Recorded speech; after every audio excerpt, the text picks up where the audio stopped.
dying. Girl, my mind is just like everywhere because I had so many what the fuck moments. So like I said, the first time reading this, and like you were saying, it was very on the surface, very like action like driven, Yeah, like like oh my super. God. Yeah. Yes. And then like this time it was just like the the trippiness of like her experience and how like she is taken from her home and she'll Mhm. be like in Maryland for like a few months, Yeah. but girl, but she's only missing for like a couple of hours from home. Yeah.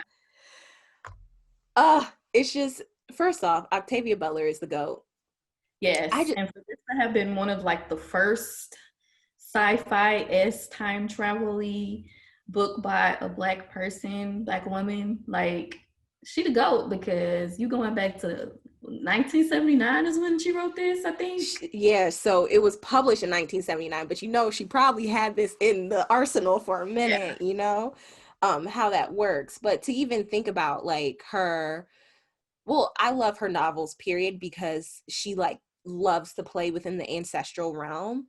But Mhm. this shit right here, though, like, okay, what was your first thought when she, okay, so when she was first, here's my thing, Fallon.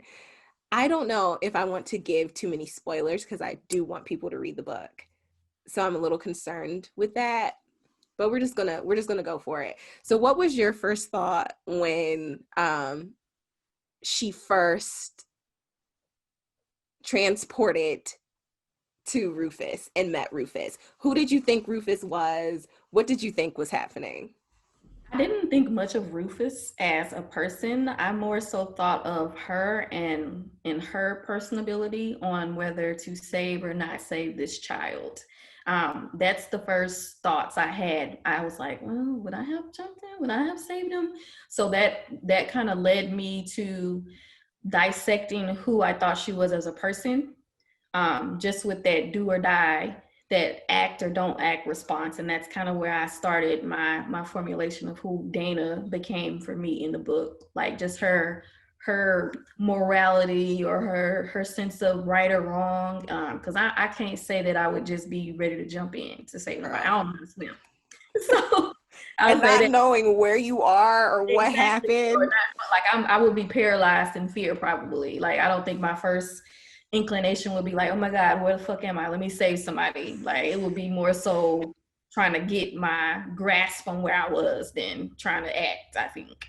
Absolutely. I think too, comparing it to like how she interacted with Rufus in the beginning towards the end, like in the beginning, I felt like that her running to go save him was very irrational.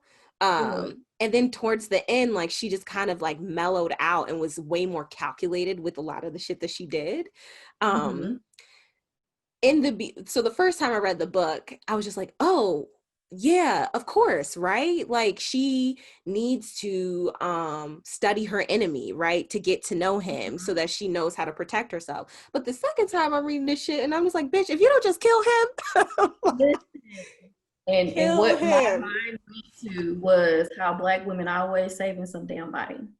Like Always. sacrificing self, sacrificing what I know right from wrong, sacrificing even if this nigga ain't shit, but still stepping in to save them. And that's the whole ugh, that I felt with that situation of saving this little boy all the time, even when he became a man.